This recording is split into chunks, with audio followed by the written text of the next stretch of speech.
কিন্তু শ্রীলঙ্কার এয়ারে 60 থেকে 70 হাজার টাকা পড়ে। এটা খুবই 3 ঘন্টা 3.5 ঘন্টার একটা ফ্লাইট 70 হাজার টাকা দিয়ে কাটা সত্যি এক্সপেন্সিভ। কিন্তু একটু পরিকল্পনা করে আপনি টিকিট কাটলে সেটাকে নামিয়ে আনতে পারেন।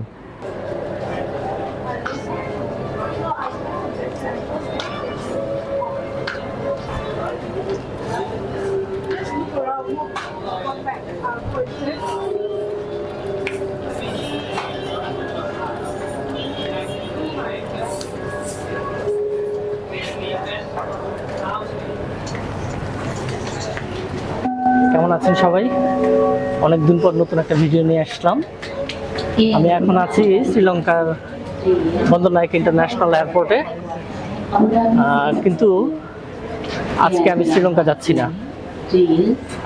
এখানে এয়ারপোর্টে লম্বা একটা লেওভার, তারপরে যাব থাইল্যান্ডে, সেখান থেকে দু একটা দেশ ঘুরে তারপরে শ্রীলঙ্কাতে আসব। শ্রীলঙ্কাতে খুব লম্বা সফর আছে, আপনাদের শ্রীলঙ্কাটা ঘুরে ঘুরে দেখাবো। আর এবারের ট্যুর নিয়ে একটু কথা বলি। এবারের ট্যুরটা হবে একেবারে 100% ব্যাকপ্যাকার্স, মানে যেখানে রাত সেখানেই কাত, এবং কিভাবে ব্যাকপ্যাকিং আর সবচেয়ে স্বল্প খরচে ঘুরে বেড়ানো যায় সেটা এবারের ট্যুরে দেখানোর চেষ্টা করব। আর এই বন্দরনায়ক এয়ারপোর্ট আসা পর্যন্ত যে ব্যাপারগুলো, মানে বিমান টিকিট বা ভিসা প্রসেস, সেগুলো নিয়ে আলাদা করে ভিডিও করব। সব নিয়ে থাকেন, সাথেই কথা হবে আরো।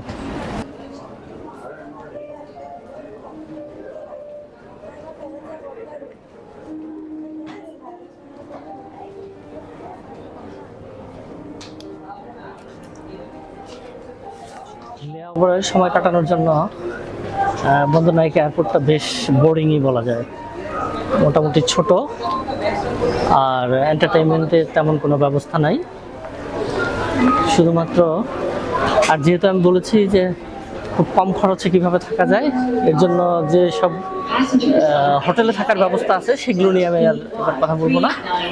তবে একটু জানিয়ে রাখি যে ব্যবস্থা আছে, কিন্তু কম খরচে থাকার জন্য আপনাকে নিজেই ব্যবস্থা খুঁজে নিতে হবে। নিজেই ব্যবস্থা মানে হচ্ছে এই চেয়ারগুলো দেওয়া আছে, এই চেয়ারে বসে বসে সময় কাটতে পারেন। প্রচুর দোকান আছে, দোকানে ঘুরে ঘুরে সময় কাটতে পারেন। আর নেহাত না হলে এই চেয়ারে দেখেন কেউ কেউ শুয়ে ঘুমিয়ে পড়েছে, সেইভাবে সময় কাটতে পারেন। আর লেওভারের উপকারিতা একটু পরে বলবো, যে একটু লেওভার নিলে কতটা কম খরচে ভ্রমণ করতে পারবেন। তারপরেও যারা লেওভারে থাকবেন, ব্যবস্থাগুলো বলে রাখি। এই বন্দরনায়ক এয়ারপোর্টে আপনি হোটেলও ভাড়া করতে পারেন, অথবা লাউঞ্জ আছে, 3টা লাউঞ্জের আপনার ক্রেডিট কার্ড অ্যাক্সেস দিয়েও থাকতে পারেন, অথবা পে করেও আপনার লাউঞ্জগুলো ইউজ করতে পারেন। সেটা হলো খরচের দিকটা আসলো।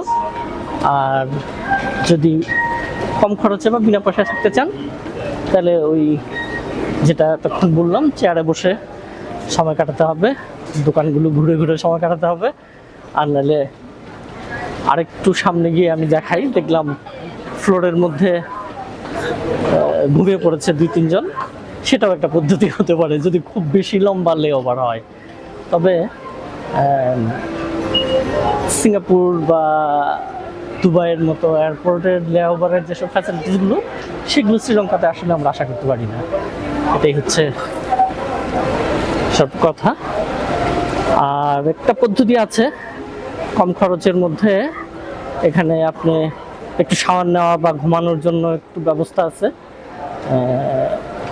প্রথম ঘন্টা $15 এবং পরবর্তী প্রতি ঘন্টা $5 করে দিয়ে আপনি 3-4 ঘন্টা নিশ্চিন্তে একটা ঘুম দিয়ে তারপরে আবার নতুন জার্নি শুরু করতে পারেন।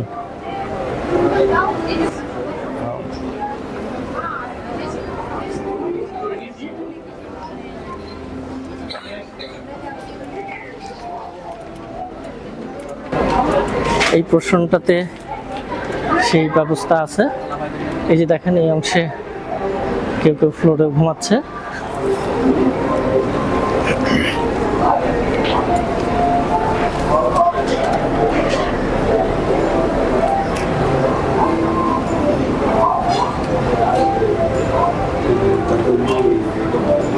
এখানে স্লিপিং পড নামক একটা কর্নার আছে। এখানে আপনি অল্প কিছু পে করে একটা লম্বা সময় ঘুম দিতে পারেন।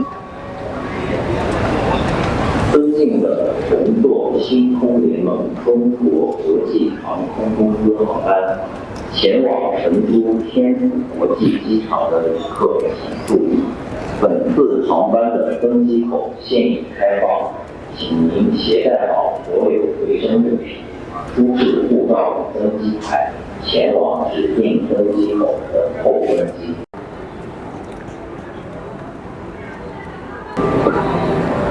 ভ্রমণ গন্তব্য হিসাবে শ্রীলঙ্কাটা এখন বেশ জনপ্রিয়তা পেয়েছে,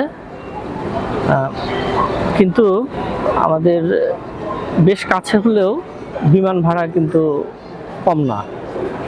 আপনি বিমান ভাড়া কমানোর জন্য ইন্ডিয়ার ইন্ডিগোতে যাওয়া যায় একটা ট্রানজিট নিয়ে চেন্নাইতে, কিন্তু সেটা নিয়েও অনেক ধরনের ভোগান্তি এবং অনেক ধরনের বিব্রতকর অবস্থায় পড়তে হয় পর্যটকদের। এই ধরনের কথা শোনা যায়, কিন্তু সেটাও বোধহয় কম না, 50,000 টাকার মধ্যে পড়ে।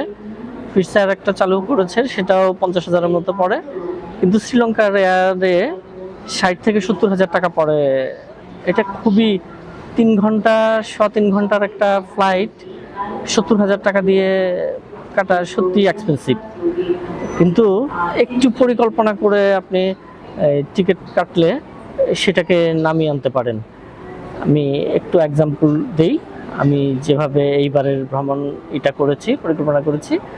শুধুমাত্র আপনি ঢাকা কলম্বো ঢাকা একটা বিমান টিকিটে 60 থেকে 70,000 টাকা শ্রীলঙ্কান এয়ারলাইন্সে পড়ে। সেইটাই যদি আপনি তার সাথে যুক্ত করে দেন থাইল্যান্ডে, আপনি ধরেন শ্রীলঙ্কাতে একটা ট্রানজিট নিয়ে থাইল্যান্ডে গেলেন, থাইল্যান্ড থেকে আপনি আরও 2-1টা দেশ ভ্রমণের পরিকল্পনা করতে পারেন। থাইল্যান্ড থেকে অনেক দেশেরই ভিসা পাওয়া যায়, যেগুলো বাংলাদেশ থেকে ভিসা করাটা বেশ জটিল, সেটা আপনি থাইল্যান্ডে বসে ভিসা করে সেই সব দেশ থেকে ঘুরে আসতে পারেন। আর থাইল্যান্ডে আসার জন্য আপনাকে এই মাল্টিপল এন্ট্রি ভিসা নেওয়ার কোনো দরকার নেই। আর মাল্টিপল এন্ট্রি ভিসা বাংলাদেশ থেকে পাওয়া বেশ জটিল ব্যাপার। আপনি সিঙ্গেল এন্ট্রি ভিসা নিয়েই চলে আসেন থাইল্যান্ডে, এসে 5 মিনিটের ব্যাপার এই মাল্টিপল এন্ট্রি ভিসা করে ফেলাটা। কারণ আপনি যে দেশে যাবেন সেই দেশের ভিসা করেন থাইল্যান্ডে বসেই করে, এয়ারপোর্টে থেকে বের হওয়ার সময় আপনি 2 মিনিটে একটা ফর্ম ফিল আপ করে জমা দিলেই আপনাকে মাল্টিপল এন্ট্রি ভিসা ওরা দিয়ে দিবে। কিন্তু ওই যে 2 মাসের আপনি ভিসা নিয়ে যাবেন, ওই 2 মাসের মধ্যেই আপনার এই ভ্রমণ সার্কেলটা শেষ করতে হবে। এটা হচ্ছে ব্যাপার। আর ভিসা নিয়ে আমি যেহেতু আলাদা একটা পর্ব করব, ভিসা নিয়ে এখন কথা না বলি, এখন আমি বিমান টিকিট নিয়ে বলি। যেটা বলছিলাম যে শ্রীলঙ্কান এয়ারে আপনার শুধুমাত্র শ্রীলঙ্কা ভ্রমণের জন্য খরচ করতে হয় 60 থেকে 70,000 টাকা। আর আপনি একটা মাল্টিপল সিটি টিকিট আমি এবার যে মাল্টিপল সিটি টিকিট কেটেছি, আমি এখন বন্দরনায়েকে এয়ারপোর্টে আছি, এইখানে একটা 9 ঘন্টার লেওভার, তারপরে থাইল্যান্ডে যাচ্ছি। থাইল্যান্ডে এবং ওখান থেকে যে দেশগুলোতে আমি যাব সেই ভ্রমণ শেষ করে ফেরার পথে আমি শ্রীলঙ্কা ঘুরে যাব। এই টোটাল আমার 3টা টিকিট হয়েছে এটা। এখন এটাকে আমি যদি ডিরেক্ট ধরি, ঢাকা টু ব্যাংকক এবং ফেরার সময় ব্যাংকক টু কলম্বো এবং কলম্বো টু ঢাকা, এই 3টা টিকিট মিলে আমার টোটাল খরচ পড়েছে 50,000 টাকা। তার মানে জাস্ট হাফ।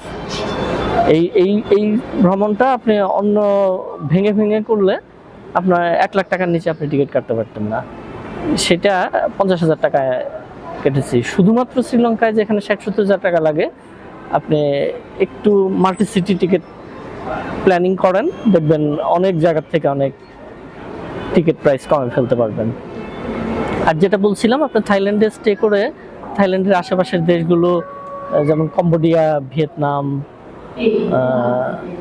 এখন ভিয়েতনামে যাওয়া যায়, ভিয়েতনামে এখন একটু রেস্ট্রিকশন যাচ্ছে বাংলাদেশের মানুষদের জন্য, বা ফিলিপাইনে, পাপুয়া নিউ গিনিতে, এইসব দেশগুলোতে ভ্রমণ করবেন খুবই একটু আগে, 15 দিন থেকে 20 দিন আগে যদি আপনি টিকিট কাটতে পারেন, থাইল্যান্ড থেকে অনেক সস্তায় টিকিট কাটতে পারবেন।